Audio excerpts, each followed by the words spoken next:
Ralph Waldo Emerson. Self-reliance. Man is his own star, and the soul that can render an honest and a perfect man commands all light, all influence, all fate. Nothing to him falls early or too late. Our acts our angels are, or good or ill, are fatal shadows that walk by us still. Epilogue to Beaumont and Fletcher's Honest Man's Fortune. Cast the bantling on the rocks, suckle him with the she-wolf's teat, wintered with the hawk and fox, power and speed be hands and feet. I read the other day some verses written by an eminent painter, which were original and not conventional. The soul always hears an admonition in such lines, let the subject be what it may. The sentiment they instill is of more value than any thought they may contain.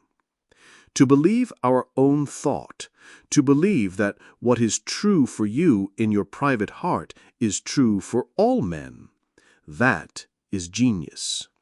Speak your latent conviction, and it shall be the universal sense.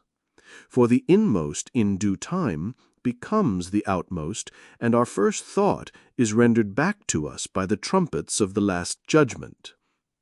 Familiar as the voice of the mind is to each, the highest merit we ascribe to Moses, Plato, and Milton is that they set it not books and traditions, and spoke not what men, but what they thought. A man should learn to detect and watch that gleam of light which flashes across his mind from within more than the luster of the firmament of bards and sages. Yet he dismisses without notice his thought, because it is his. In every work of genius we recognize majesty. Great works of art have no more affecting lesson for us than this. They teach us to abide by our spontaneous impression with good-humored inflexibility than most when the whole cry of voices is on the other side. Else, tomorrow a stranger will say with masterly good sense precisely what we have thought and felt all the time, and we shall be forced to take with shame our own opinion from another.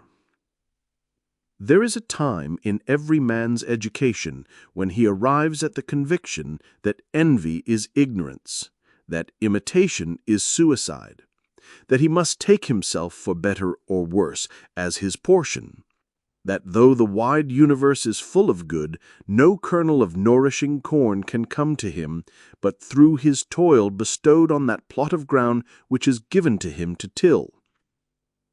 The power which resides in him is new in nature, and none but he knows what that is which he can do, nor does he know until he has tried. Not for nothing one face, one character, one fact makes much impression on him, and another none. This sculpture, in the memory, is not without pre-established harmony. The eye was placed where one ray should fall, that it might testify of that particular ray. We but half express ourselves, and are ashamed of that divine idea which each of us represents. It may be safely trusted as proportionate and of good issues, so it be faithfully imparted. But God will not have his work made manifest by cowards. A man is relieved and gay when he has put his heart into his work and done his best, but what he has said or done otherwise shall give him no peace. It is a deliverance which does not deliver. In the attempt his genius deserts him. No muse befriends, no invention, no hope. Trust thyself. Every heart vibrates to that iron string. Accept the place the divine providence has found for you, the society of your contemporaries, the connection of events. Great men have always done so, and confided themselves childlike to the genius of their age, betraying their perception that the absolutely trustworthy was seated at their heart, working through their hands, predominating in all their being. And we are now men, and must accept in the highest mind the same transcendent destiny. and not minors and invalids in a protected corner, not cowards fleeing before a revolution, but guides, redeemers, and benefactors, obeying the almighty effort and advancing on chaos and the dark. What pretty oracles nature yields us on this text in the face and behavior of children, babes, and even brutes. That divided and rebel mind, that distrust of a sentiment because our arithmetic has computed the strength and means opposed to our purpose, these have not. Their mind being whole, their eyes as yet unconquered, and when we look in their faces we are disconcerted. Infancy conforms to nobody, all conform to it, so that one babe commonly makes 4 or 5 out of the adults who prattle and play to it. So God has armed youth and puberty and manhood no less with its own piquancy and charm, and made it enviable and gracious, and its claims not to be put by if it will stand by itself. Do not think the youth has no force because he cannot speak to you and me. Hark! In the next room his voice is sufficiently clear and emphatic. It seems he knows how to speak to his contemporaries. Bashful or bold, then, he will know how to make us seniors very unnecessary. The nonchalance of boys who are sure of a dinner, and would disdain as much as a lord to do or say aught to conciliate one, is the healthy attitude of human nature. A boy is in the parlor what the pit is in the playhouse, independent, irresponsible, looking out from his corner on such people and facts as pass by. He tries and sentences them on their merits in the swift, summary way of boys, as good, bad, interesting, silly, eloquent, troublesome. He cumbers himself never about consequences, about interests. He gives an independent, genuine verdict. You must court him, he does not court you. But the man is, as it were, clapped in jail by his consciousness. As soon as he has once acted or spoken with éclat, he is a committed person, watched by the sympathy or the hatred of hundreds, whose affections must now enter into his account. There is no Lettihy website for this. Ah, that he could pass again into his neutrality. Who can thus avoid all pledges, and having observed, observe again from the same unaffected, unbiased, unbribable, unaffrighted innocence, must always be formidable. He would utter opinions on all passing affairs, which being seen to be not private but necessary, would sink like darts into the ear of men.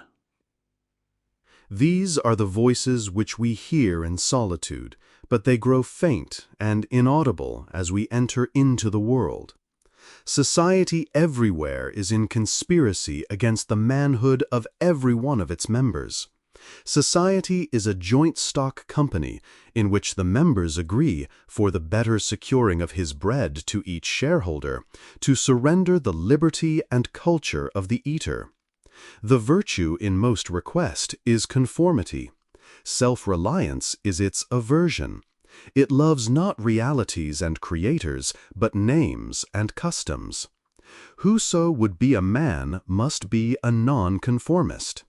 He who would gather immortal palms must not be hindered by the name of goodness, but must explore if it be goodness. Nothing is at last sacred but the integrity of your own mind. Absolve you to yourself, and you shall have the suffrage of the world.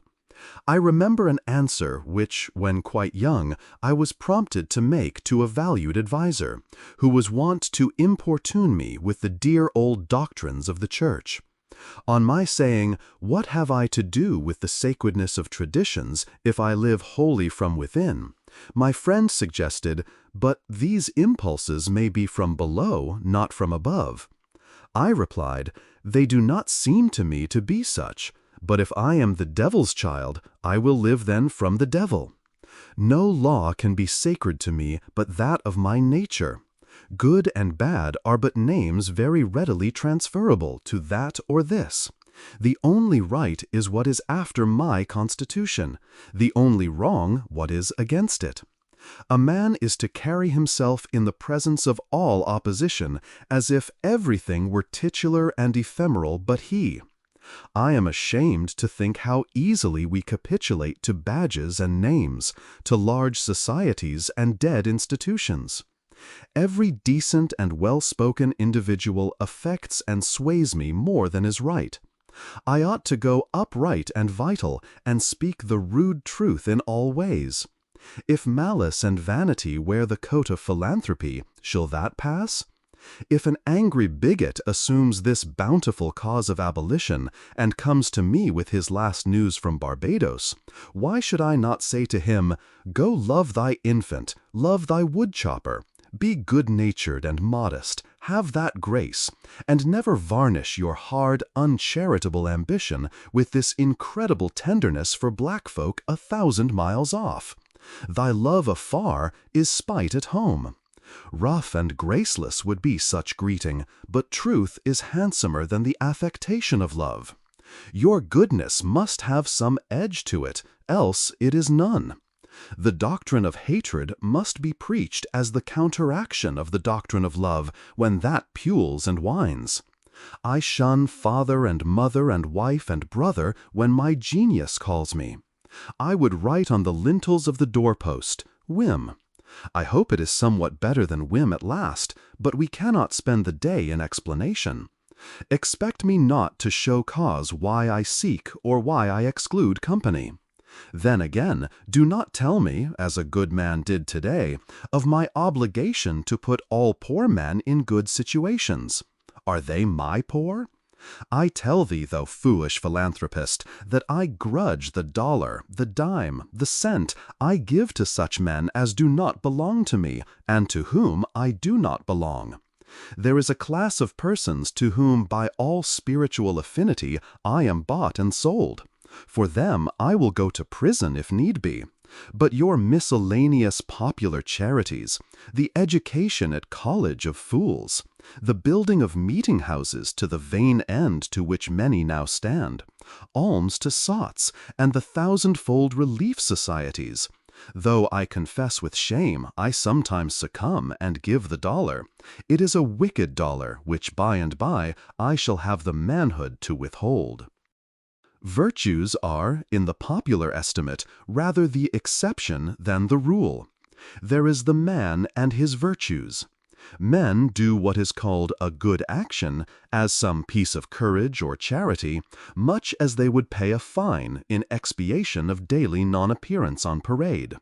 Their works are done as an apology or extenuation of their living in the world, as invalids and the insane pay a high board. Their virtues are penances. I do not wish to expiate, but to live. My life is for itself, and not for a spectacle. I much prefer that it should be of a lower strain, so it be genuine and equal, than that it should be glittering and unsteady. I wish it to be sound and sweet, and not to need diet and bleeding. I ask primary evidence that you are a man, and refuse this appeal from the man to his actions. I know that for myself it makes no difference whether I do or forbear those actions which are reckoned excellent. I cannot consent to pay for a privilege, an intrinsic right. Few and mean as my gifts may be, I actually am, and do not need for my own assurance or the assurance of my fellows any secondary testimony. What I must do is all that concerns me, not what the people think. This rule, equally arduous in actual and intellectual life, may serve for the whole distinction between greatness and meanness. It is the harder because you will always find those who think they know what is your duty better than you know it. It is easy in the world to live after the world's opinion. It is easy in solitude to live after our own. But the great man is he who in the midst of the crowd keeps with perfect sweetness the independence of solitude. The objection to conforming to usages that have become dead to you is that it scatters your force. It loses your time and blurs the impression of your character. If you maintain a dead church, contribute to a dead Bible society, vote with a great party, either for the government or against it, spread your table like base housekeepers, under all these screens I have difficulty to detect the precise man you are. And of course, so much force is withdrawn from your proper life. But do your work, and I shall know you. Do your work, and you shall reinforce yourself. A man must consider what a blind man's buff is this game of conformity. If I know your sect, I anticipate your argument. I hear a preacher announcing for his text and topic the expediency of one of the institutions of his church. Do I not know beforehand that not possibly can he say a new and spontaneous word? Do I not know that, with all this ostentation of examining the grounds of the institution, he will do no such thing? Do I not know that he is pledged to himself not to look but at one side, the permitted side, not as a man, but as a parish minister? He is a retained attorney, and these heirs of the bench are the emptiest affectation. Well, most men have bound their eyes with one or another handkerchief, and attached themselves to some one of these communities of opinion. This conformity makes them not false in a few particulars, authors of a few lies, but false in all particulars. Their every truth is not quite true. Their two is not the real two, their four not the real four, so that every word they say chagrins us, and we know not where to begin to set them right. Meantime, nature is not slow to equip us in the prison uniform of the party to which we adhere. We come to wear one cut of face and figure, and acquire by degrees the gentlest asinine expression. There is a mortifying experience in particular, which does not fail to wreak itself also in the general history. I mean the foolish face of praise, the forced smile which we put on in company where we do not feel at ease, in answer to conversation which does not interest us. The muscles, not spontaneously moved, but moved by a low usurping willfulness, grow tight about the outline of the face with the most disagreeable sensation. For nonconformity, the world whips you with its displeasure, and therefore a man must know how to estimate a sour face. The bystanders look askance on him in the public street or in the friend's parlor. If this aversion had its origin in contempt and resistance like his own, he might well go home with a sad countenance. But the sour faces of the multitude, like their sweet faces, have no deep cause, but are put on and off as the wind blows and a newspaper directs. Yet is the discontent of the multitude more formidable than that of the Senate and the college.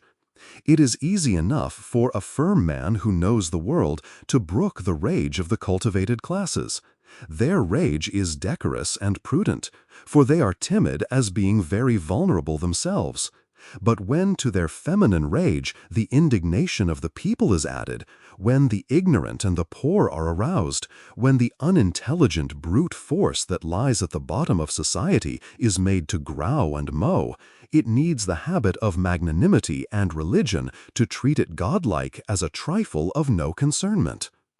The other terror that scares us from self-trust is our consistency, a reverence for our past act or word, because the eyes of others have no other data for computing our orbit than our past acts, and we are loath to disappoint them. But why should you keep your head over your shoulder? Why drag about this corpse of your memory, lest you contradict somewhat you have stated in this or that public place? Suppose you should contradict yourself, what then? It seems to be a rule of wisdom never to rely on your memory alone, scarcely even in acts of pure memory, but to bring the past for judgment into the thousand-eyed present and live ever in a new day. In your metaphysics, you have denied personality to the deity, yet when the devout motions of the soul come, yield to them heart and life, though they should clothe God with shape and color. Leave your theory as Joseph his coat in the hand of the harlot, and flee.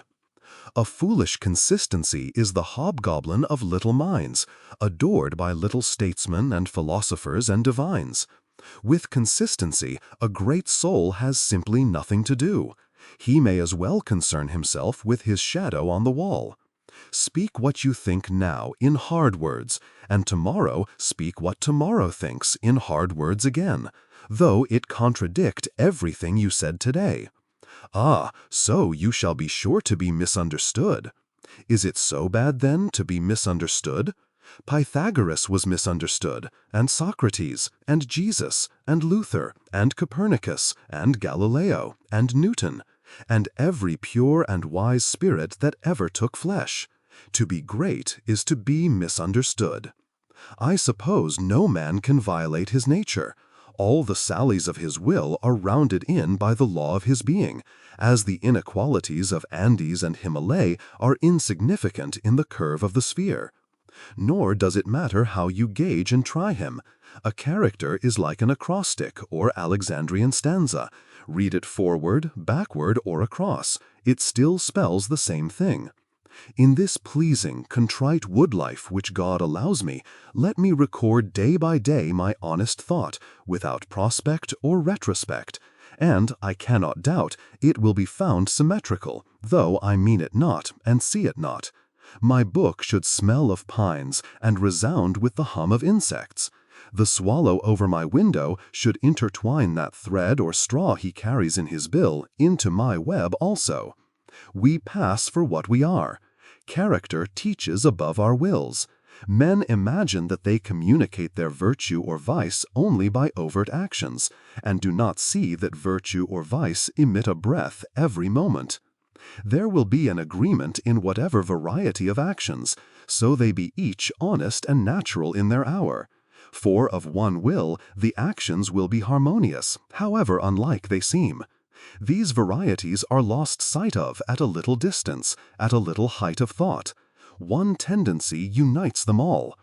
The voyage of the best ship is a zigzag line of 100 tacks. See the line from a sufficient distance, and it straightens itself to the average tendency. Your genuine action will explain itself, and will explain your other genuine actions. Your conformity explains nothing. Act singly, and what you have already done singly will justify you now. Greatness appeals to the future. If I can be firm enough today to do right and scorn eyes, I must have done so much right before as to defend me now. Be it how it will, do right now.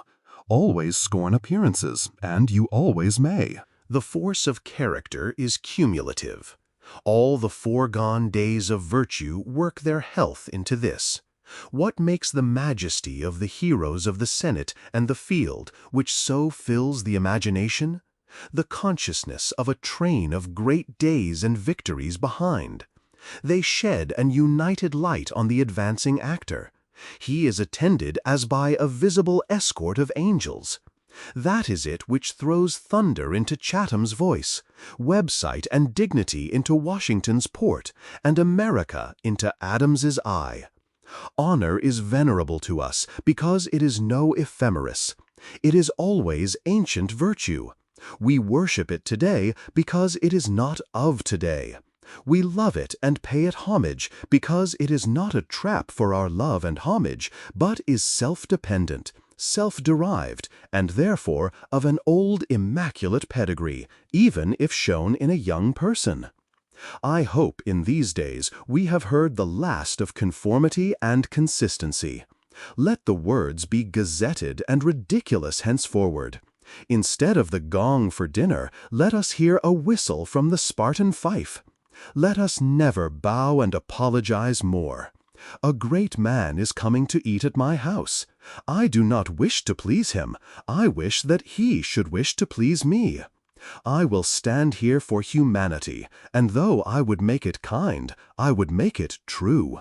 Let us affront and reprimand the smooth mediocrity and squalid contentment of the times, and hurl in the face of custom and trade and office the fact which is the upshot of all history, that there is a great responsible thinker and actor working wherever a man works.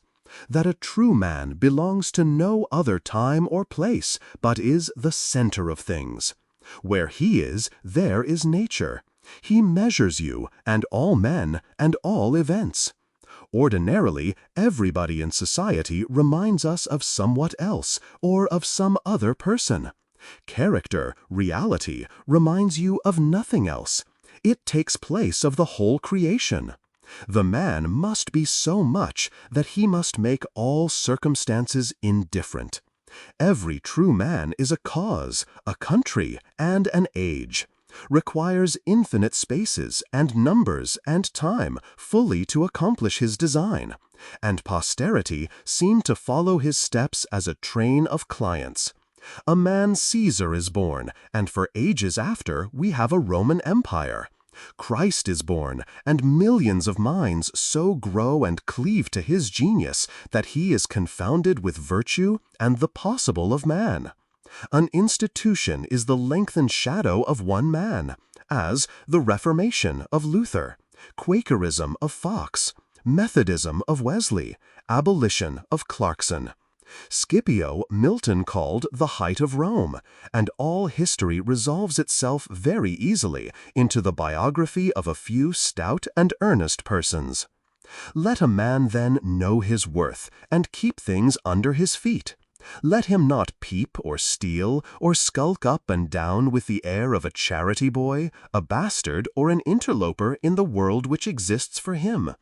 But the man in the street, finding no worth in himself which corresponds to the force which built a tower or sculptured a marble god, feels poor when he looks on these. To him, a palace, a statue, or a costly book have an alien and forbidding air, much like a gay equipage, and seem to say, like that, "Who are you, sir?" Yet they all are his, suitors for his notice, petitioners to his faculties, that they will come out and take possession. The picture waits for my verdict. It is not to command me, but I am to settle its claims to praise. That popular fable of the sot who was picked up dead drunk in the street, carried to the Duke's house, washed and dressed and laid in the Duke's bed, and, on his waking, treated with all obsequious ceremony like the Duke, and assured that he had been insane, owes its popularity to the fact that it symbolizes so well the state of man, who is in the world a sort of sot, but now and then wakes up, exercises his reason, and finds himself a true prince. Our reading is mendicant and sycophantic. In history, our imagination plays us false. Kingdom and lordship, power and estate are a gaudier vocabulary than Private John and Edward in a small house and common day's work. But the things of life are the same to both. The sum total of both is the same. Why all this deference to Alfred and Scanderbeg and Gustavus? Suppose they were virtuous. Did they wear out virtue? As great a stake depends on your private act today as followed their public and renowned steps. When private men shall act with original views, the luster will be transferred from the actions of kings to those of gentlemen. The world has been instructed by its kings, who have so magnetized the eyes of nations. It has been taught by this colossal symbol the mutual reverence that is due from man to man. The joyful loyalty with which men have everywhere suffered the king, the noble, or the great proprietor to walk among them by a law of his own, make his own scale of men and things, and reverse theirs, pay for benefits not with money but with honor, and represent the law in his person, was the hieroglyphic by which they obscurely signified their consciousness of their own right and comeliness, the right of every man. The magnetism which all original action exerts is explained when we inquire the reason of self-trust. Who is the trustee? What is the aboriginal self on which a universal reliance may be grounded? What is the nature and power of that science-baffling star, without parallax, without calculable elements, which shoots a ray of beauty even into trivial and impure actions, if the least mark of independence appear? The inquiry leads us to that source, at once the essence of genius, of virtue, and of life, which we call spontaneity, or instinct. We denote this primary wisdom as intuition, whilst all later teachings are tuitions. In that deep force, the last fact behind which analysis cannot go, all things find their common origin.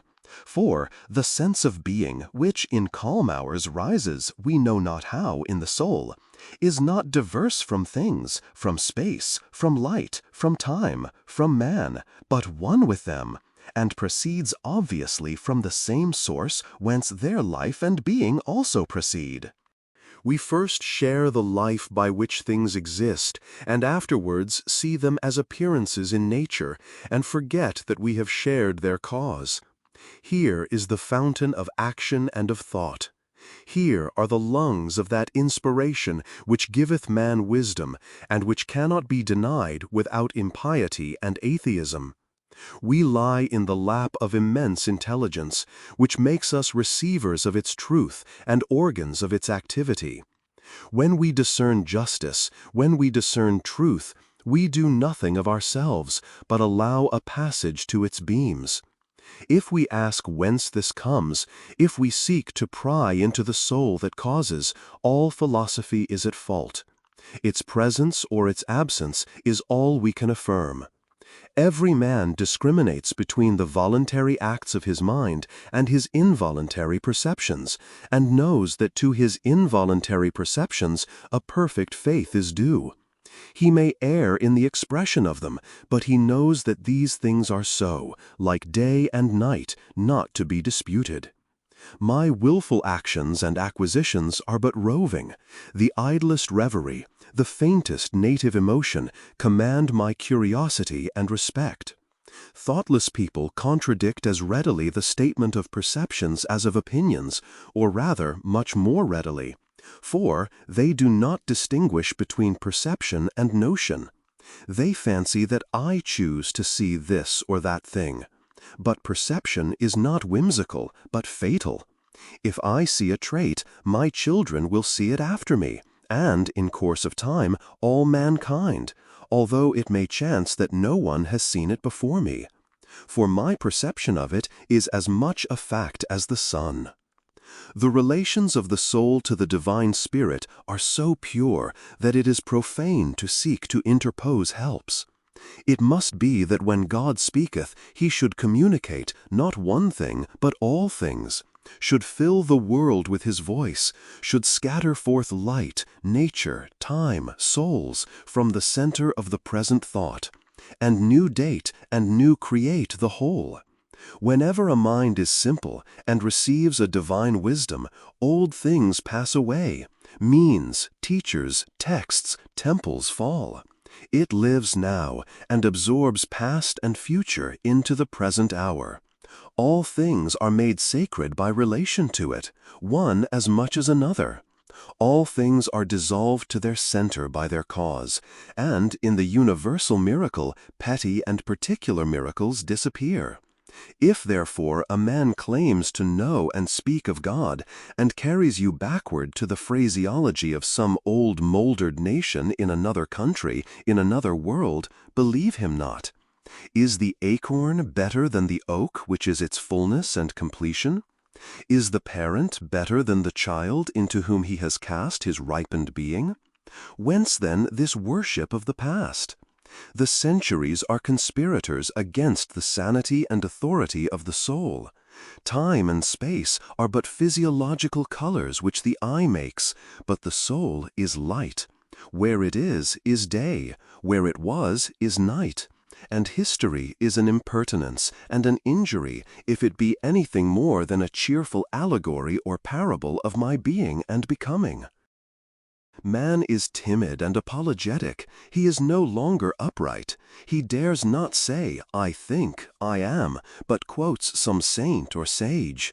He is ashamed before the blade of grass or the blowing rose.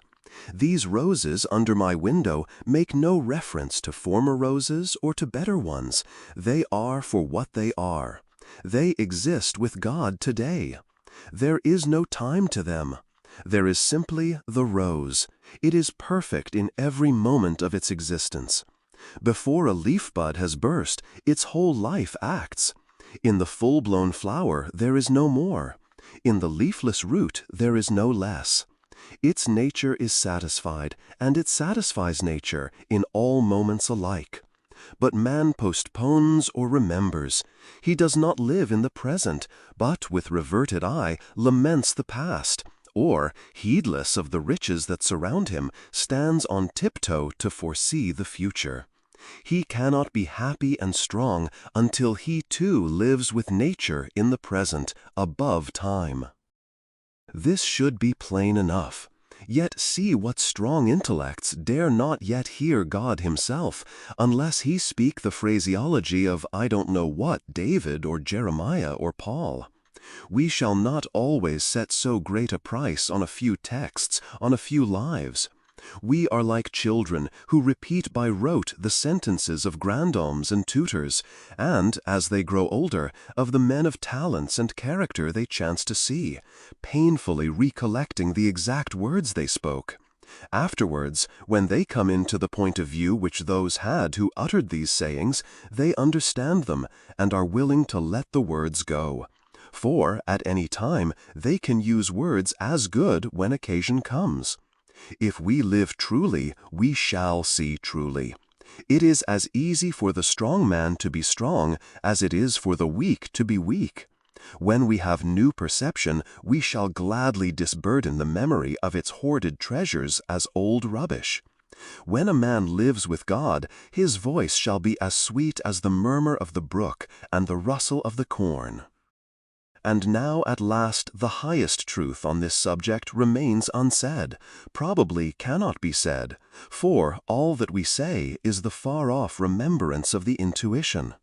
That thought, by what I can now nearest approach to say it, is this: when good is near you, when you have life in yourself, it is not by any known or accustomed way. You shall not discern the footprints of any other. You shall not see the face of man. You shall not hear any name. The way, the thought, the good shall be wholly strange and new. It shall exclude example and experience. You take the way from man, not to man. All persons that ever existed are its forgotten ministers. Fear and hope are alike beneath it. There is something low even in hope. In the hour of vision, there is nothing that can be called gratitude, nor properly joy. The soul raised over passion beholds identity and eternal causation, perceives the self-existence of truth and right, and calms itself with knowing that all things go well. Vast spaces of nature, the Atlantic Ocean, the South Sea, long intervals of time, years, centuries, are of no account. This, which I think and feel, underlay every former state of life and circumstances, as it does underlie my present, and what is called life, and what is called death. Man is timid and apologetic. He is no longer upright. He dares not say, I think, I am, but quotes some saint or sage. He is ashamed before the blade of grass or the blowing rose. These roses under my window make no reference to former roses or to better ones. They are for what they are. They exist with God today. There is no time to them. There is simply the rose. It is perfect in every moment of its existence. Before a leaf bud has burst, its whole life acts. In the full-blown flower there is no more. In the leafless root there is no less. Its nature is satisfied, and it satisfies nature in all moments alike. But man postpones or remembers. He does not live in the present, but with reverted eye laments the past, or, heedless of the riches that surround him, stands on tiptoe to foresee the future. This should be plain enough. Yet see what strong intellects dare not yet hear God himself, unless he speak the phraseology of I don't know what David or Jeremiah or Paul. We shall not always set so great a price on a few texts, on a few lives. We are like children who repeat by rote the sentences of grandames and tutors, and, as they grow older, of the men of talents and character they chance to see, painfully recollecting the exact words they spoke. Afterwards, when they come into the point of view which those had who uttered these sayings, they understand them, and are willing to let the words go. For, at any time, they can use words as good when occasion comes. If we live truly, we shall see truly. It is as easy for the strong man to be strong as it is for the weak to be weak.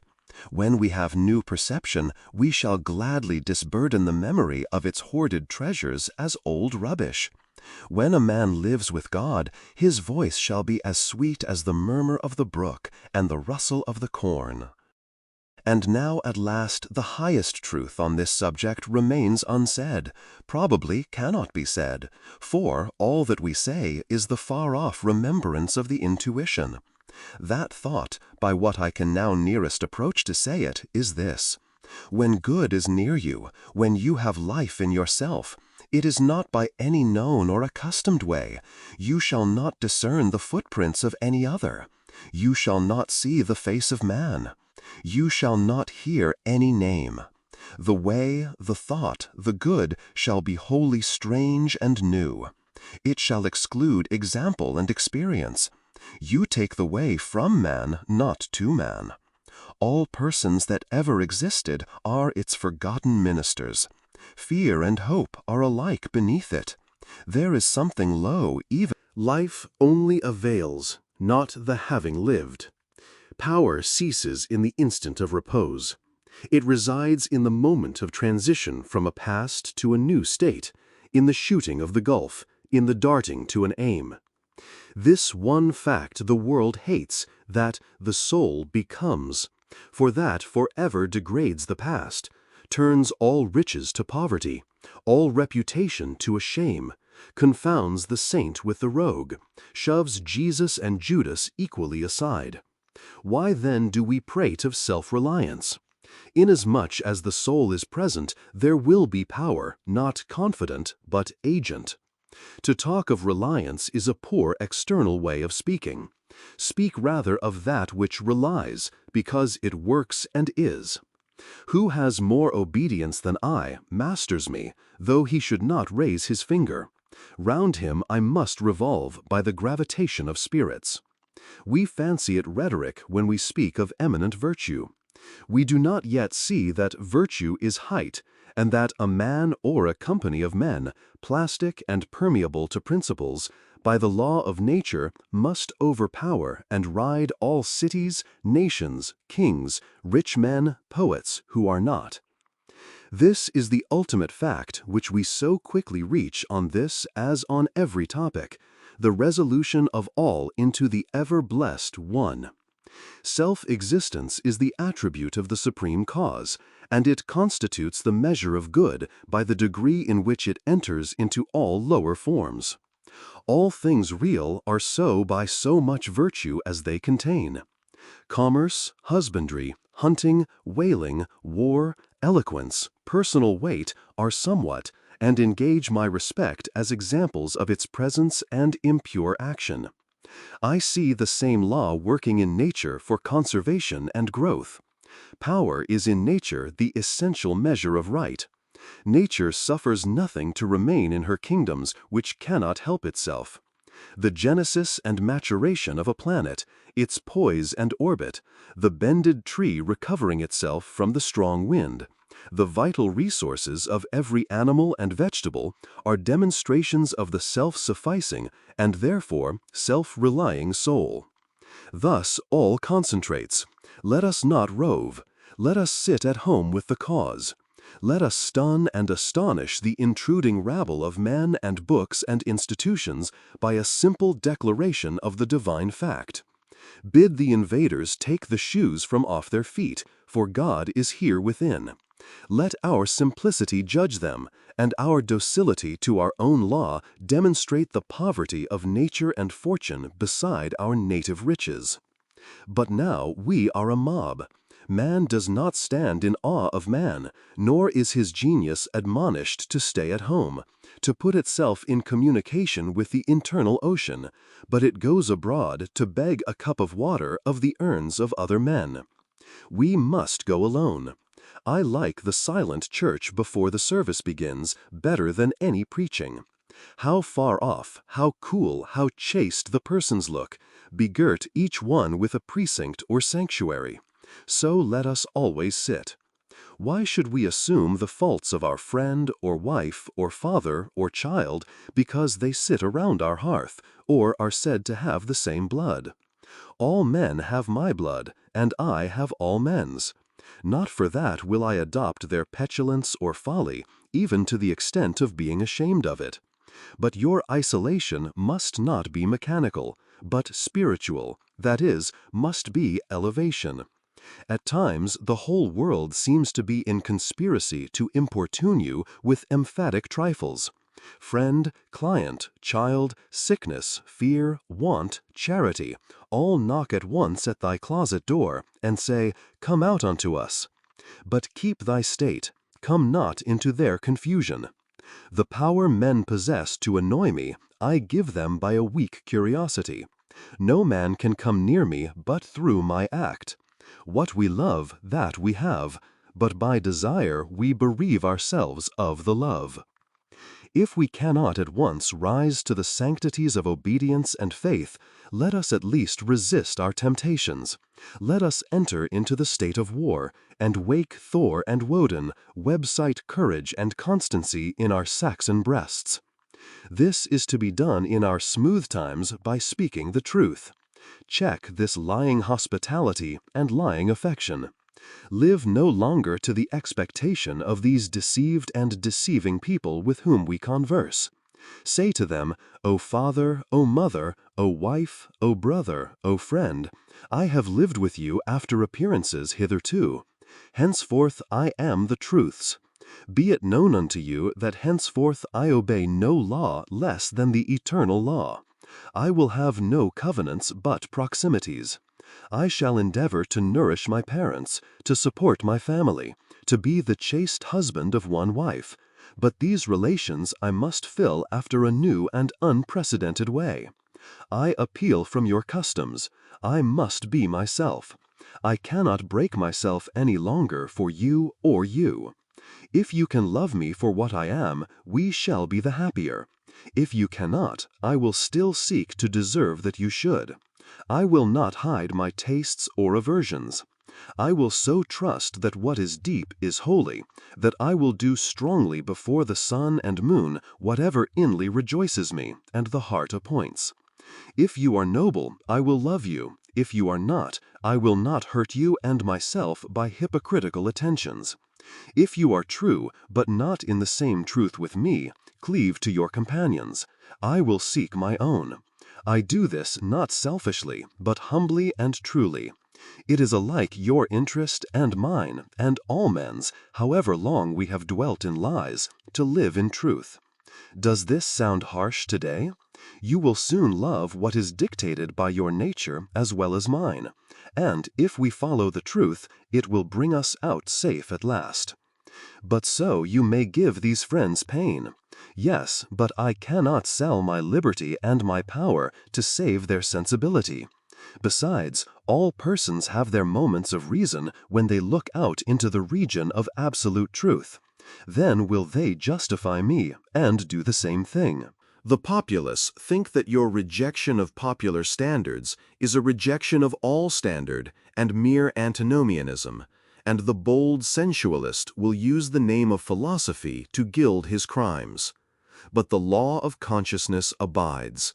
There are two confessionals, in one or the other of which we must be shriven.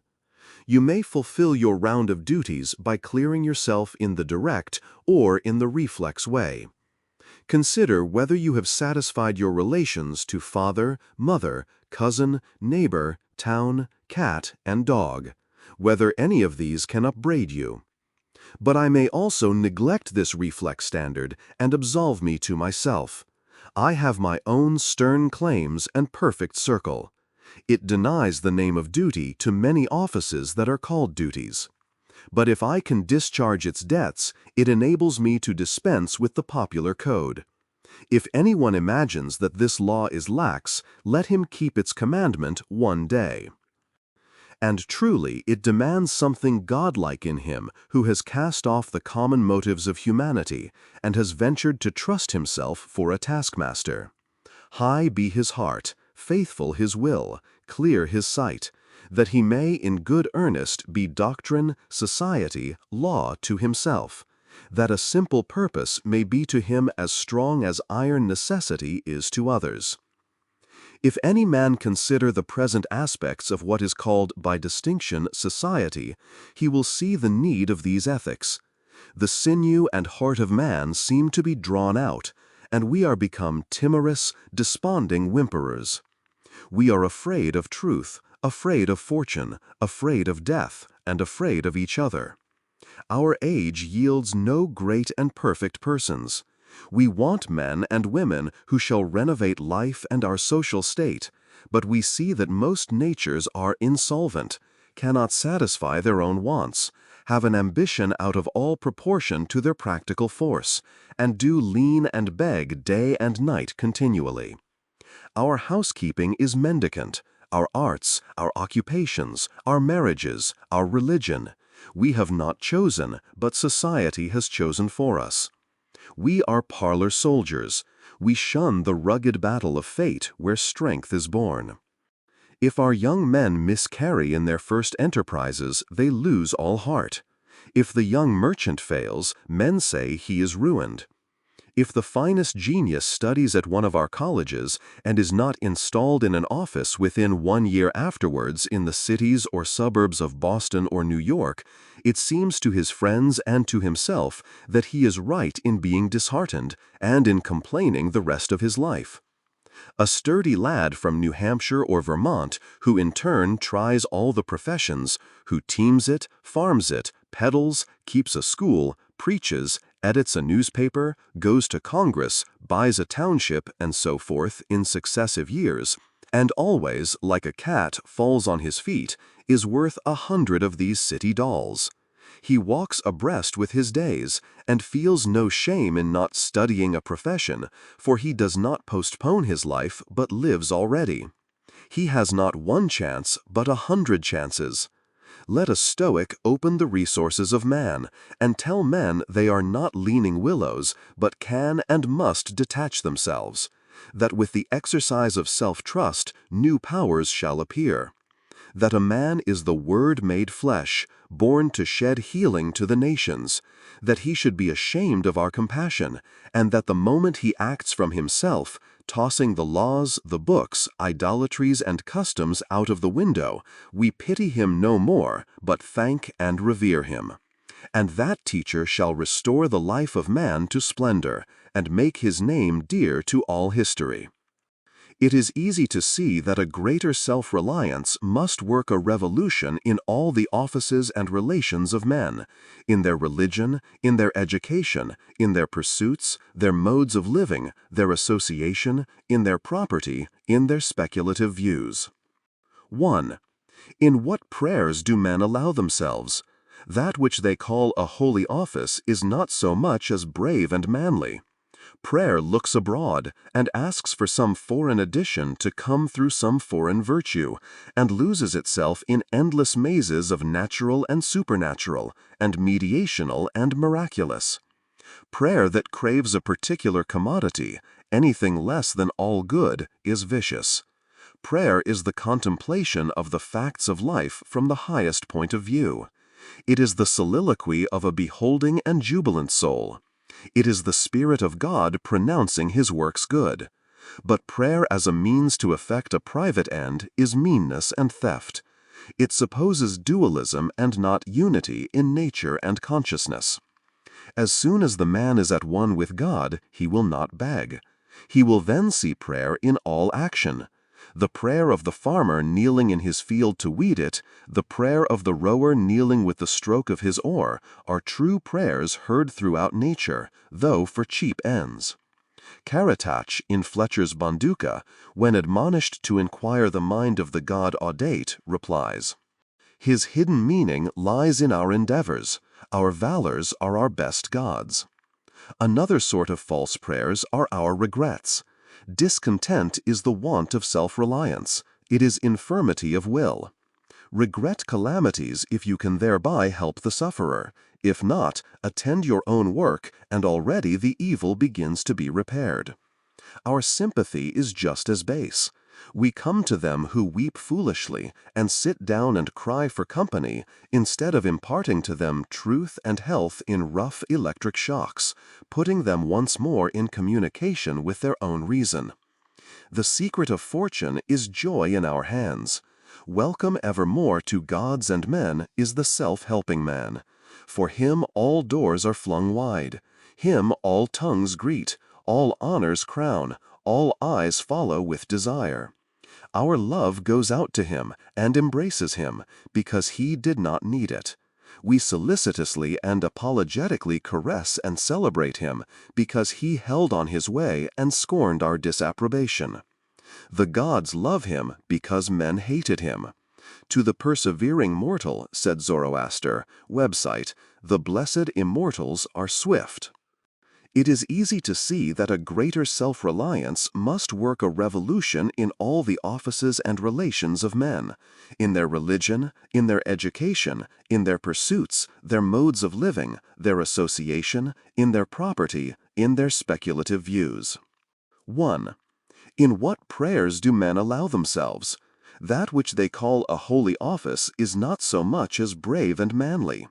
Prayer looks abroad, and asks for some foreign addition to come through some foreign virtue, and loses itself in endless mazes of natural and supernatural, and mediational and miraculous. Prayer that craves a particular commodity, anything less than all good, is vicious. Prayer is the contemplation of the facts of life from the highest point of view. It is the soliloquy of a beholding and jubilant soul. It is the Spirit of God pronouncing His works good. But prayer as a means to effect a private end is meanness and theft. It supposes dualism and not unity in nature and consciousness. As soon as the man is at one with God, he will not beg. He will then see prayer in all action. The prayer of the farmer kneeling in his field to weed it, the prayer of the rower kneeling with the stroke of his oar, are true prayers heard throughout nature, though for cheap ends. Caratach, in Fletcher's Bonduca, when admonished to inquire the mind of the god Audate, replies, "His hidden meaning lies in our endeavors. Our valors are our best gods." Another sort of false prayers are our regrets. Discontent is the want of self-reliance. It is infirmity of will. Regret calamities if you can thereby help the sufferer. If not, attend your own work, and already the evil begins to be repaired. Our sympathy is just as base. We come to them who weep foolishly, and sit down and cry for company, instead of imparting to them truth and health in rough electric shocks, putting them once more in communication with their own reason. The secret of fortune is joy in our hands. Welcome evermore to gods and men is the self-helping man. For him all doors are flung wide. Him all tongues greet, all honors crown, all eyes follow with desire. Our love goes out to him and embraces him, because he did not need it. We solicitously and apologetically caress and celebrate him, because he held on his way and scorned our disapprobation. The gods love him because men hated him. To the persevering mortal, said Zoroaster, website, the blessed immortals are swift. As men's prayers are a disease of the will, so are their creeds a disease of the intellect. They say with those foolish Israelites, "Let not God speak to us, lest we die. Speak thou, speak any man with us, and we will obey." Everywhere I am hindered of meeting God in my brother, because he has shut his own temple doors, and recites fables merely of his brother's or his brother's brother's God. Every new mind is a new classification. If it prove a mind of uncommon activity and power, a Locke, a Lavoisier, a Hutton, a Bentham, a Fourier, it imposes its classification on other men, and lo, a new system. In proportion to the depth of the thought, and so to the number of the objects it touches and brings within reach of the pupil, is his complacency. But chiefly is this apparent in creeds and churches, which are also classifications of some powerful mind, acting on the elemental thought of duty, and man's relation to the highest. Such is Calvinism, Quakerism, Swedenborgism. The pupil takes the same delight in subordinating everything to the new terminology, as a girl who has just learned botany, in seeing a new earth and new seasons thereby. It will happen for a time that the pupil will find his intellectual power has grown by the study of his master's mind. But in all unbalanced minds, the classification is idolized, passes for the end, and not for a speedily exhaustible means, so that the walls of the system blend to their eye in the remote horizon with the walls of the universe. The luminaries of heaven seem to them hung on the arch their master built. They cannot imagine how you aliens have any right to see, how you can see. It must be somehow that you stole the light from us. They do not yet perceive that light, unsystematic, indomitable, will break into any cabin, even into theirs. Let them chirp a while and call it their own. If they are honest and do well, presently their neat new pinfold will be too straight and low, will crack, will lean, will rot and vanish, and the immortal light, all young and joyful, million-orbed, million-colored, will beam over the universe as on the first morning. It is for want of self-culture that the superstition of traveling, whose idols are Italy, England, Egypt, retains its fascination for all educated Americans. They who made England, Italy, or Greece venerable in the imagination did so by sticking fast where they were, like an axis of the earth. In manly hours, we feel that duty is our place. The soul is no traveler. The wise man stays at home, and when his necessities, his duties, on any occasion call him from his house or into foreign lands, he is at home still, and shall make men sensible by the expression of his countenance that he goes the missionary of wisdom and virtue, and visits cities and men like a sovereign, and not like an interloper or a valet. I have no churlish objection to the circumnavigation of the globe for the purposes of art, of study, and benevolence, so that the man is first domesticated, or does not go abroad with the hope of finding somewhat greater than he knows.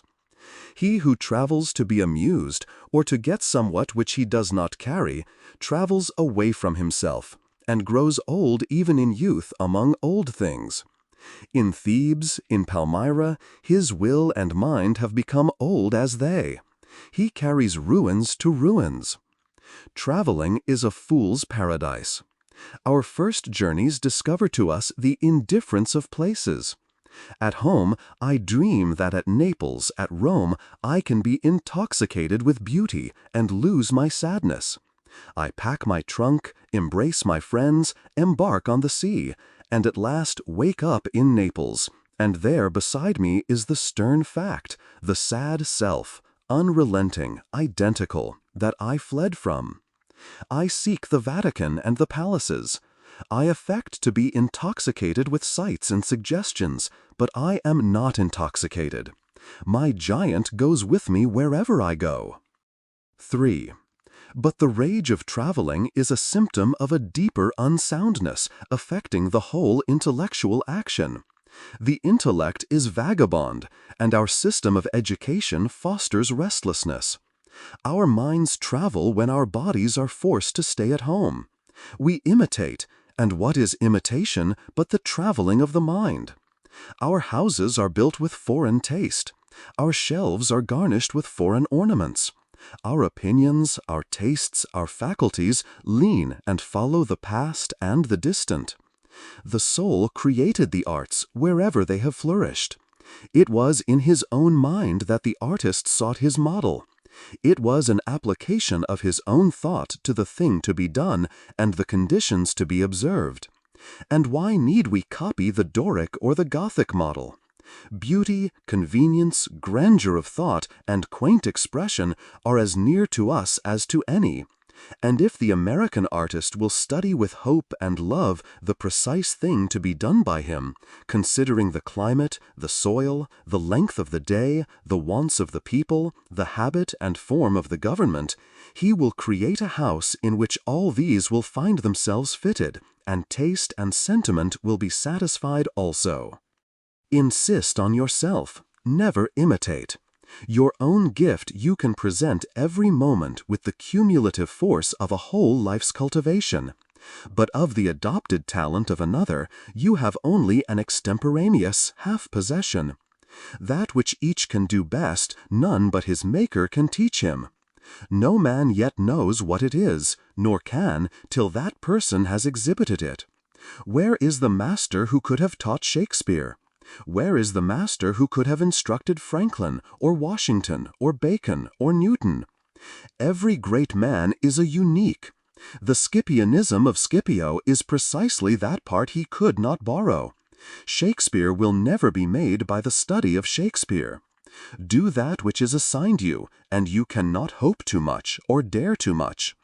There is at this moment for you an utterance brave and grand as that of the colossal chisel of Phidias, or trowel of the Egyptians, or the pen of Moses or Dante, but different from all these. Not possibly will the soul, all rich, all eloquent, with thousand-cleven tongue, deign to repeat itself. But if you can hear what these patriarchs say, surely you can reply to them in the same pitch of voice. For the ear and the tongue are two organs of one nature. Abide in the simple and noble regions of thy life. Obey thy heart, and thou shalt reproduce the foreworld again. As our religion, our education, our art look abroad, so does our spirit of society. All men plume themselves on the improvement of society, and no man improves. Society never advances. It recedes as fast on one side as it gains on the other. It undergoes continual changes. It is barbarous, it is civilized, it is Christianized, it is rich, it is scientific. But this change is not amelioration. For everything that is given, something is taken. Society acquires new arts and loses old instincts. What a contrast between the well-clad, reading, writing, thinking American with a watch, a pencil, and a bill of exchange in his pocket, and the naked New Zealander, whose property is a club, a spear, a mat, and an undivided 20th of a shed to sleep under. But compare the health of the two men, and you shall see that the white man has lost his aboriginal strength. If the traveler tell us truly, strike the savage with a broad axe, and in a day or two the flesh shall unite and heal as if you struck the blow into soft pitch, and the same blow shall send the white to his grave. The civilized man has built a coach, but has lost the use of his feet. He is supported on crutches, but lacks so much support of muscle. He has a fine Geneva watch, but he fails of the skill to tell the hour by the sun. A Greenwich nautical almanac he has, and so being sure of the information when he wants it, the man in the street does not know a star in the sky. The solstice he does not observe, the equinox he knows as little, and the whole bright calendar of the year is without a dial in his mind. His notebooks impair his memory. His libraries overload his wit. The insurance office increases the number of accidents, and it may be a question whether machinery does not encumber, whether we have not lost by refinement some energy, by a Christianity entrenched in establishments and forms, some vigor of wild virtue. For every Stoic was a Stoic, but in Christendom where is the Christian? There is no more deviation in the moral standard than in the standard of height or bulk. No greater men are now than ever were. A singular equality may be observed between the great men of the first and of the last ages, nor can all the science, art, religion, and philosophy of the 19th century avail to educate greater men than Plutarch's heroes 3 or 420 centuries ago. Not in time is the race progressive. Phocion, Socrates, Anaxagoras, Diogenes are great men, but they leave no class. He who is really of their class will not be called by their name, but will be his own man, and, in his turn, the founder of a sect. The arts and inventions of each period are only its costume, and do not invigorate men. The harm of the improved machinery may compensate its good. Hudson Website and Bering accomplished so much in their fishing boats as to astonish Perry and Franklin, whose equipment exhausted the resources of science and art. Galileo, with an opera glass, discovered a more splendid series of celestial phenomena than anyone since. Columbus found the New World in an undecked boat. It is curious to see the periodical disuse and perishing of means and machinery, which were introduced with loud laudation a few years or centuries before. The great genius returns to essential man. We reckoned the improvements of the art of war among the triumphs of science. And yet Napoleon conquered Europe by the bivouac, which consisted of falling back on naked valor and disencumbering it of all aids. The emperor held it impossible to make a perfect army, says Las Casas, without abolishing our arms, magazines, commissaries, and carriages, until, in imitation of the Roman custom, the soldier should receive his supply of corn, grind it in his hand-mill, and bake his bread himself. Society is a wave. The wave moves onward, but the water of which it is composed does not. The same particle does not rise from the valley to the ridge. Its unity is only phenomenal. The persons who make up a nation today next year die, and their experience with them. And so the reliance on property, including the reliance on governments which protect it, is the want of self-reliance. Men have looked away from themselves at things so long that they have come to esteem the religious, learned, and civil institutions as guards of property, and they deprecate assaults on these because they feel them to be assaults on property. They measure their esteem of each other by what each has, and not by what each is. But a cultivated man becomes ashamed of his property, out of new respect for his nature. Especially he hates what he has if he see that it is accidental, came to him by inheritance, or gift, or crime. Then he feels that it is not having. It does not belong to him, has no root in him, and merely lies there because no revolution or no robber takes it away. But that which a man is does always by necessity acquire, and what the man acquires is living property, which does not wait the beck of rulers, or mobs, or revolutions, or fire, or storm, or bankruptcies, but perpetually renews itself wherever the man breathes. Thy lot or portion of life, said the Caliph Ali, is seeking after thee. Therefore be at rest from seeking after it. Our dependence on these foreign goods leads us to our slavish respect for numbers. The political parties meet in numerous conventions. The greater the concourse, and with each new uproar of announcement, the delegation from Essex, the Democrats from New Hampshire, the Whigs of Maine, the young patriot feels himself stronger than before by a new thousand of eyes and arms. In like manner, the reformers summon conventions, and vote and resolve in multitude. Not so, O friends, will the God deem to enter and inhabit you, by a method precisely the reverse. It is only as a man puts off all foreign support and stands alone, that I see him to be strong and to prevail. He is weaker by every recruit to his banner. Is not a man better than a town? Ask nothing of men, and in the endless mutation, thou only firm column most presently appear the upholder of all that surrounds thee.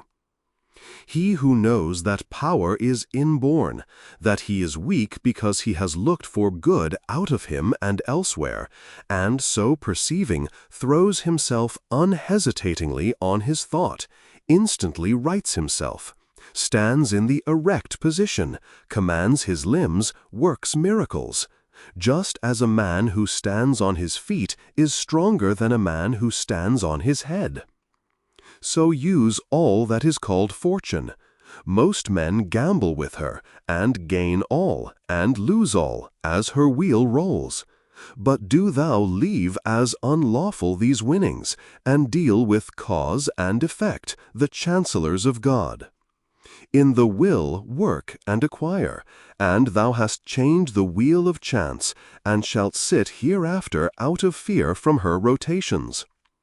A political victory, a rise of rents, the recovery of your sick, or the return of your absent friend, or some other favorable event raises your spirits, and you think good days are preparing for you. Do not believe it. Nothing can bring you peace but yourself. Nothing can bring you peace but the triumph of principles.